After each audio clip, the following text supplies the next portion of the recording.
ಬೇಕು, ನ್ಯಾಯ ಬೇಕು. We want justice. We want justice. ಧಿಕ್ಕಾರ ಧಿಕ್ಕಾರ. ಧಿಕ್ಕಾರ ಮುಗಿಲಿಕ್ಕಿಲ್ಲ ಅಂತ ಫಸ್ಟ್ ಹೇಳಿದೆ. ನಮಗೆ ಬೇಕು ನ್ಯಾಯ. ನ್ಯಾಯಕ್ಕಾಗಿ ಹೋರಾಟ. ನ್ಯಾಯಕ್ಕಾಗಿ ಹೋರಾಟ.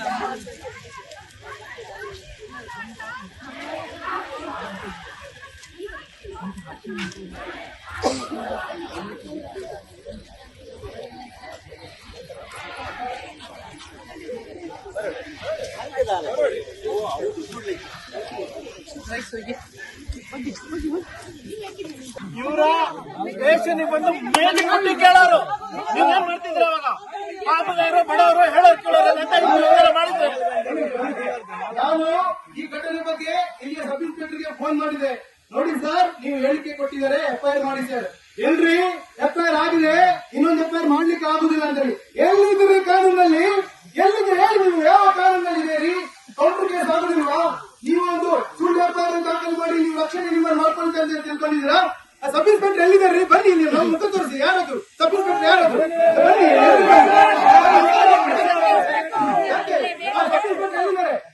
ನೀವು ಬಿಡ್ತೀರಾ? ಅದು ಮಾರ್ಗ ಬಡ ಹೆಣ್ಣು ಮಕ್ಕಳು ಅಂತ ಹೇಳ್ಬಿಡುದ? ಅಲ್ಲಿ ಖಾಲಿ ತಾಯಿ ಹೆಣ್ಣು ಮಕ್ಕಳು ಇದ್ದದ್ದು. ಆ ಸಂದರ್ಭದಲ್ಲಿ ನಿಮ್ಮ ಬಗ್ಗೆ ಆಕ್ರಮ ಮಾಡುದು ಅಂತ ಹೇಳಿದ್ರೆ ಪೊಲೀಸರೇ ರಕ್ಷಕರೇ ಭಕ್ಷಕರಾದಂತೆ ನಾವು ಸಮಾಜ ನಿಮ್ಮ ನೋಡಿಲ್ವಾ ಸರ್? ಹೆಣ್ಣು ಮಕ್ಕಳು ಎಲ್ಲ ಹೋಗ್ಬೇಕು ನ್ಯಾಯಾಲಯ ಕೇಳಲಿಕ್ಕೆ, ಪೊಲೀಸ್ ಠಾಣೆಗಳಲ್ಲಿ ಬಂದಕ್ಕೆ ಆರಕ್ಷಕರನ್ನು ಹಾಕಿದ್ರೆ ರಕ್ಷಣೆ ಮಾಡ್ಲಿಕ್ಕೆ. ಅದು ಬಿಟ್ಟು ರಾತ್ರಿ ಬೆಳಗ್ಗೆ 4 ಗಂಟೆಗೆ ನೀವು ಅಕ್ರಮವಾಗಿ ಒಂದು ನೇಮವನ್ನು ಹಿಡ್ಕೊಂಡು ಹೋಗ್ತಾರಂತಿದ್ರೆ ಅಲ್ಲಿ ಆರೋಗ್ಯವಂತದ್ದು ಬಡವರ ಗ್ರಾಮದಲ್ಲಿ.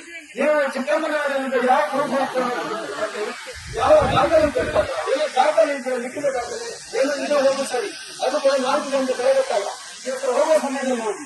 ಅದು ಬಿಟ್ಟು ಅವರ ಎಫ್ಐಆರ್ ಮಾಡಲಿಲ್ಲ, ಈ ರೀತಿ ಮಾಡಿ ಅಂತ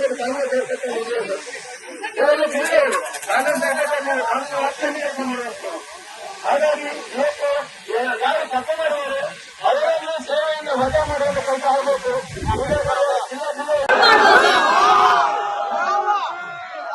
ಯಾಕೆಂದ್ರೆ ನಾವು ಫೋನ್ ಮಾಡುವಾಗ ಇದೇ ಅಶೋಕ್ ಸರ್ ಅವರು ಹೇಳ್ತಾರೆ ನಮ್ಮ ಸರ್ವರ್ ಸರಿ ಇಲ್ಲ, ಅಷ್ಟೇ ಅಲ್ಲ ನಮ್ದು ಐಡಿ ಓಪನ್ ಆಗ್ತಾ ಇಲ್ಲ. ಸುಳ್ಳು ಎಫ್ಐಆರ್ ಮಾಡಲಿಕ್ಕೆ ಸರ್ವರ್ ಉಂಟಾ? ಸುಳ್ಳು ಎಫ್ಐಆರ್ ಮಾಡಲಿಕ್ಕೆ ಸರ್ವರ್ ಇದೆಯಾ? ಇಷ್ಟು ದಿವಸ 6 ಡೇಸ್ ಆಗಿದೆ. ಮತ್ತೆ ನೀವು ಯಾಕೆ ಬಂದ್ರಿ? ಹಾಸ್ಪಿಟಲ್ಗೆ ಬಂದು ಅಲ್ಲಿ ಕಂಪ್ಲೇಂಟ್ ಯಾಕೆ ಬರ್ಸಿಟ್ಕೊಂಡು ಹೋದ್ರಿ? ಅದಕ್ಕೆ ಉತ್ತರ ಕೊಡಿ. ನಾವು ಫೋನ್ ಮಾಡುವಾಗ 24 ಗಂಟೆ ಒಳಗೆ ಎಫ್ಐಆರ್ ಮಾಡ್ತೇವೆ ಅಂತ ಹೇಳಿ ಇದೇ ಪೊಲೀಸ್ ಸ್ಟೇಷನ್ ಅಲ್ಲಿ ಹೇಳಿದ್ದಾರೆ. ಆ ರೆಕಾರ್ಡ್ ಕೂಡ ನಮ್ಮ ಹತ್ರ ಇದೆ. ಒಂದು ಸುಳ್ಳು ಎಫ್ಐಆರ್ ನಾವು ದಾಖಲು ಮಾಡಿದ್ರು. ಹಾಗಾದ್ರೆ ಈ ಠಾಣೆಯಲ್ಲಿ ಸುಳ್ಳು ಎಫ್ಐಆರ್ ದಾಖಲಾಗ್ತದ? ಹಾಗಾದ್ರೆ ನಿಜವಾಗಿ ಅನ್ಯಾಯದ ಎಫ್ಐಆರ್ ದಾಖಲಾಗುದಿಲ್ವಾ? ಹೇಗೆ ಒಂದು ಸುಳ್ಳು ಎಫ್ಐಆರ್ ದಾಖಲಾಗ್ತದೆ, ಅನ್ಯಾಯದಂತ ಇದು ಎಫ್ಐಆರ್ ದಾಖಲಾಗುದಿಲ್ಲ? ಏನ್ ಸಮಸ್ಯೆ ಸರ್? ಏನ್ ಸಮಸ್ಯೆ? ಏನ್ ಸಮಸ್ಯೆ ಏನು? ಅಲ್ಲಿ ಕೋರ್ಟ್ ಅಮೀನ್ ಇಲ್ಲ, ಕೋರ್ಟ್ ಆದೇಶ ಇಲ್ಲ ನಿಮ್ಗೆ. ಹೇಗೆ ಹೋದ್ರಿ ಸರ್? ಪೊಲೀಸ್ನವ್ರು ಹೇಗೆ ಹೋದ್ರು?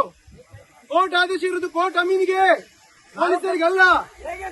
ಪೊಲೀಸರಿಗೆಲ್ಲ ಇರುವುದು 4 ಗಂಟೆ ಹೋಗುವಂತದ್ದೇನಿತ್ತು? ಪೊಲೀಸರಿಗೆ ಯಾವುದೇ ಆದೇಶ ಇಲ್ಲ. ಆದೇಶ ಇರುವಂತದ್ದು ಕೋರ್ಟ್ ಅಮೀನಿಗೆ. ಕೋರ್ಟ್ ಅಮೀನ ಹಿಂದೆ ಪೊಲೀಸರು ಹೋಗ್ಬೇಕಿತ್ತು. ಆ ದಿವಸ ಕೋರ್ಟ್ ಅಮೀನ್ ಹೋಗ್ಲೇ ಇಲ್ಲ. ಪೊಲೀಸರು ಏನು ಸ್ಟೇಟ್ ಕೇಸ್ ಅಂತ ಹೇಳಿ ಹೋದ್ರ? ಅದು ಒಂದು ರಿಕವರಿ ಮಾಡತಕ್ಕಂತ ಒಂದು ಕೇಸು. ರಿಕವರಿ ಒಂದು ಎಕ್ಸಿಕ್ಯೂಷನ್ ಪಿಟಿಷನ್ ಆದಂತ ಒಂದು ವಾರಂಟ್. ಆ ವಾರಂಟ್ ಎಕ್ಸಿಕ್ಯೂಟ್ ಮಾಡಿದ ಯಾರಿಗೆ? ಕೋರ್ಟ್ ಅಮೀನಿಗೆ. ಪೊಲೀಸರಿಗೆ ಏನ್ರಿ ಅದರಲ್ಲಿ ಅಧಿಕಾರ ಉಂಟು? ಪೊಲೀಸರಿಗೆ ಏನ್ ಅಧಿಕಾರ ಉಂಟು? ಪೊಲೀಸರು ಏನು ಅದರಲ್ಲಿ? ಪೊಲೀಸರು ಓದಿದ್ದೇ ಅಕ್ರಮ, ಅಕ್ರಮ, ಅಕ್ರಮ. ಪೊಲೀಸರು ಓದಿದ್ದೇ ಅಕ್ರಮ. ಅಕ್ರಮವಾಗಿ ನೀವು ಹೋಗಿ ಪುನಃ ಕರ್ತವ್ಯಕ್ಕೆ ಅಡ್ಡಿಯಾಗಿದೆ ಅಂತ ಹೇಳಿ ದೂರು ಬರ್ತೀರಾ? ಎಫ್ಐಆರ್ ದಾಖಲು ಮಾಡ್ತೀರಾ? ತನಿಖೆ ಆಗ್ಬೇಕು ಸರ್. ಆ ಎಫ್ಐಆರ್ ಅನ್ನು ತಯಾರಿಸಿದವರ ಮೇಲೆ ತನಿಖೆ ಆಗಬೇಕು. ಆ ಎಫ್ಐಆರ್ ಯಾರು ತಯಾರು ಮಾಡಿದ್ರೆ ಅವರ ಮೇಲೆ ತನಿಖೆ ಆಗಬೇಕು. ಕೋರ್ಟ್ ಅಮೀನ್ ಇದ್ದಾರೆ ಅಂತ ಹೇಳ್ತೀರಲ್ಲ ಸರ್, ಆ ಎಫ್ಐಆರ್ ಅಲ್ಲಿ ಕೋರ್ಟ್ ಅಮೀನ್ ಇದ್ದಾರೆ ಅಂತ ಹೇಳಿ ಬರೀತಾರಲ್ಲ ಸರ್. ನಿಮ್ಗೆ ಎಷ್ಟು ತಾಕತ್ ಬೇಕು ಸರ್? ಎಷ್ಟು ತಾಕತ್ ಬೇಕು? ಏನು ಬೇಕಾದ್ರೆ ಮಾಡ್ತೀರಾ ನೀವು? ಏನು ಬೇಕಾದ್ರೆ ಮಾಡ್ತೀರಾ? ಖಂಡಿತವಾಗಿ ನಾವು ಬಿಡುವುದಿಲ್ಲ. ಇವತ್ತು ನಮ್ಗೆ ಅಕ್ಷತಾ ಪೂಜಾರಿ ಹೇಳಿಕೆಯ ಮೇಲೆ ಎಫ್ಐಆರ್ ಇಲ್ಲಿ ಆಗ್ಬೇಕು. ಆ ನಂತರನೇ ನಾವು ಹೋಗುವಂತದ್ದು. ಆ ನಂತರ ಆ ಯಾರು ಎಫ್ಐಆರ್ ತಯಾರು ಮಾಡಿದರೆ ಅವರ ಬಗ್ಗೆ ತನಿಖೆ ಆಗಬೇಕು. ಮತ್ತೆ ಇದರಲ್ಲಿ ಯಾರೆಲ್ಲ ಅಧಿಕಾರಿಗಳಿದ್ದಾರೆ ಅವರೆಲ್ಲರೂ ಕೂಡ ಸಸ್ಪೆಂಡ್ ಆಗಬೇಕು, ಸಸ್ಪೆಂಡ್ ಆಗಬೇಕು. ಇದು ನಮ್ಮ ಬೇಡಿಕೆ. ಏನ್ ಸರ್, ಏನ್ ಬೇಕಾಗ್ತದೆ ಈ ಜಿಲ್ಲೆಯಲ್ಲಿ ಅಂತ ಅನ್ಸ್ಕೊಂಡಿದ್ದೀರಾ? ಏನು ಯಾರು ಕೇಳೋದಿಲ್ವಾ? ಮೇಲಾಧಿಕಾರಿ ಯಾರು ಕೇಳೋದಿಲ್ಲ? ನಿಮ್ಗೆ ಮೇಲಾಧಿಕಾರಿ ಕೇಳೋದಿಲ್ಲ ಸರ್? ಏನು ದಂಡ ಮಾಡ್ತೀರಾ? ನೋಡ್ಕೊಳ್ವಾ ಯಾಕೆ ಎಫ್ಐಆರ್ ಯಾರು ಮಾಡಿದಂತ ಕೇಳ್ಬೇಕು ಸರ್. ನೀವು ಅಧಿಕಾರಿ ಇದ್ದೀರಿ, ತಾವು ಅಧಿಕಾರಿ ಇದ್ದೀರಿ, ನೀವು ಡಿಎಸ್ಪಿ ಇದ್ದೀರಿ ಸರ್. ನಿಮ್ಮನ್ನು ಬಿಟ್ಟು ಇವರು ಹೇಗೆ ಮಾಡ್ತಾರೆ ಸರ್? ಈ ಠಾಣೆಯನ್ನು ಯಾರು ನೋಡ್ಕೊಳ್ಳೋದಿಲ್ವಾ?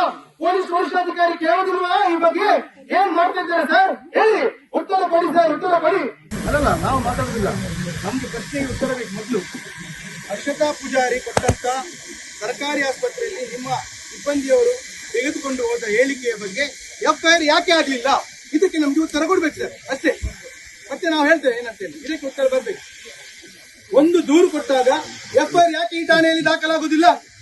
ಏನ್ ತೊಂದರೆ, ಆ ಅಧಿಕಾರಿಗೆ ಏನ್ ತೊಂದರೆ ಆಗಿದೆ ಅಂತ ಹೇಳ್ಬೇಕು ನಮ್ಗೆ. ಅದು ಕೂಡ ಒಂದು MLC ಕೇಸ್ ಇಂಟಿಮೇಷನ್ ಆಗ್ತದೆ ಠಾಣೆಗೆ. ಠಾಣಾ ಸಿಬ್ಬಂದಿಯವರು ಹೋಗ್ತಾರೆ, ಹೋಗಿ ಹೇಳಿಕೆಯನ್ನು ಪಡ್ಕೊಳ್ತಾರೆ. ಎಫ್ಐಆರ್ ಯಾಕೆ ಆಗುದಿಲ್ಲ ಸರ್? ಯಾಕೆ ಆಗುದಿಲ್ಲ ಅದು ಹೇಳಿ, ನಮ್ಗೆ ಉತ್ತರ ಕೊಡಿ ಸರ್. ಮೊದಲು ಅದಕ್ಕೆ ಉತ್ತರ ಕೊಡಿ.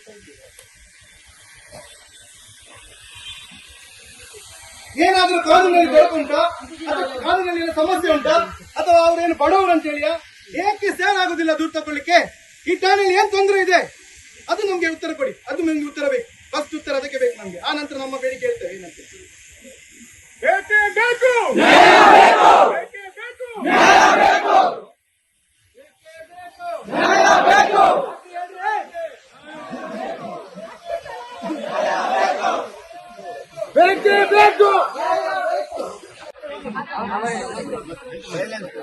ಬಿಲ್ಲವ ಸಮಾಜದ ಎಲ್ಲ ಹಿರಿಯರೇ,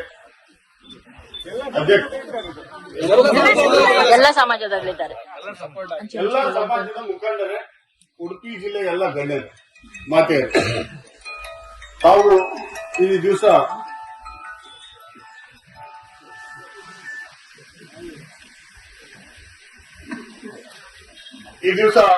ಬ್ರಹ್ಮಾವರ ಠಾಣೆಗೆ ಬಂದಿದ್ರಿ.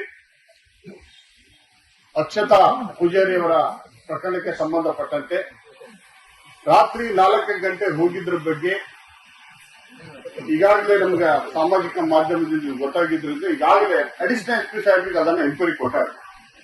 ಅದರಲ್ಲಿ ಸರಿ ತಪ್ಪು ನಮ್ಮವ್ರಿಗೆ ಸರಿ ಅಂತ ನಾನು ಹೇಳ್ತಾ ಇಲ್ಲ. ಸರಿ ಎಷ್ಟು ತಪ್ಪೆಷ್ಟು, ಲೋಪ ಯಾರು ಬಿದ್ದರೂ ಸರಿ ಲೋಪನೇ. ಅದನ್ನ ಎನ್ಕ್ವೈರಿ ಮಾಡಲಿಕ್ಕೆ ನಮ್ಮ ಉಡುಪಿ ಜಿಲ್ಲೆ ಅಡಿಷನಲ್ ಎಸ್ಪಿ ಸಾಹೇಬ್ರಿಗೆ ಕೊಟ್ಟಿದ್ದಾರೆ.